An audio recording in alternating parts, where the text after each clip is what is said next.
In this video, we'll be looking at how to make system flowcharts. Now, my advice is that you have at least a data flow diagram and potentially the structure chart before starting this process. System flowcharts are a diagrammatic way of representing the hardware and software needed inside your proposed program. Now, unlike your normal flowcharts, which you will be looking at in structured algorithms, they are not designed to design the program data structure and control structure layout. These are purely to be able to start the research process of what would be the relationship between the software and proposed hardware. There is several symbols here, and we'll go through each of them. So we have the input-output, which is a parallelogram, which is very similar to the other flowcharts. So here is any inputs or outputs that will be entering into the program. We have the paper document, which is, are there any manual operations regarding paper, whether it's an input through paper or whether it's reports coming output. Is there an online display? So potentially you might have some way of displaying something online. Is there online input? So this could be in the process of a form. Punch cards, that's showing the age of the syllabus a bit here in terms of physical cards for keeping track of time. Processes, which you should be familiar with. So are there any instructions or calculations that the program will be performing? Manual operation, which is, are there any manual operations outside the program? So does it require any human intervention or any sort of physical operations? Magnetic tape, which is also showing the age of the syllabus. So are we writing or reading anything from tape? Disk drive, which I could assume could be anything.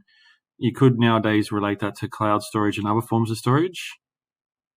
Decision, so are there any Boolean choices that need to be made?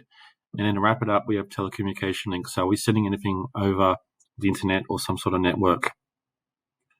So the example they have is for a local GP, and you can see that the structure of a system flowchart doesn't necessarily have to be linear sequential, doesn't have to go in one direction. The best way to start this is to look at the data flow diagram. So if we look at the data flow diagram, here, unfortunately, our data flow diagram is very linear. So we start from detecting the time of day, detecting the speed of vehicle, capturing the photo of the vehicle, and then going to vehicle details. So you'll find that our system flowchart will be quite linear. But if you have a larger, more flatter structured data flow diagram, you'll find that you'll have different points of entry. So the best way to start probably is to start from one of your external entities and then follow it in, and you'll find that you'll eventually organically create your flowchart. So if we look at the example here, we'll start with the time of day. So I suggest we use a input-output here because we know it's an input, but it's not a manual operation. We then detect the speed of the vehicle, which is another input, which we have the parallelogram. And then we need to detect the speed of the vehicle. So I assume we'll be taking the time of day in the vehicle speed and then working out whether or not the vehicle is infringing the speed limit. You notice that we have arrowheads here, so please make sure you use those. Then I've put in a decision diamond, and it's a Boolean variable of is the vehicle speeding. If it's not, then you can see it's a constant loop that this program will be performing of checking the time of day, speed of vehicle, detect speed of vehicle. Now this will obviously perform many times a second. Your modern speed camera can detect up to, I can't remember from last time, like 10 vehicles per second, something crazy like that. So obviously this is going to be performing many times a second. You could also make the case for having a decision for time of day and doing like a multi-way format for the normal, special, and the school zone. But to keep this easy, you can detect it through the process there.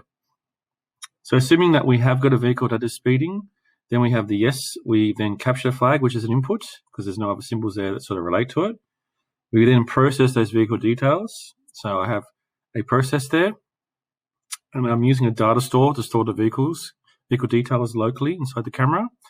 And then to wrap it up, we know that these details may be sent via internet through RMS, if you look at the problem statement. Overall, system flowcharts can be difficult at first. You'll find that they do appear regularly in the Year 11 and 12 exam, so it is good to practice them. I do recommend that you download the attached worksheet and work through the other two problems. If you've got any questions, please let me know.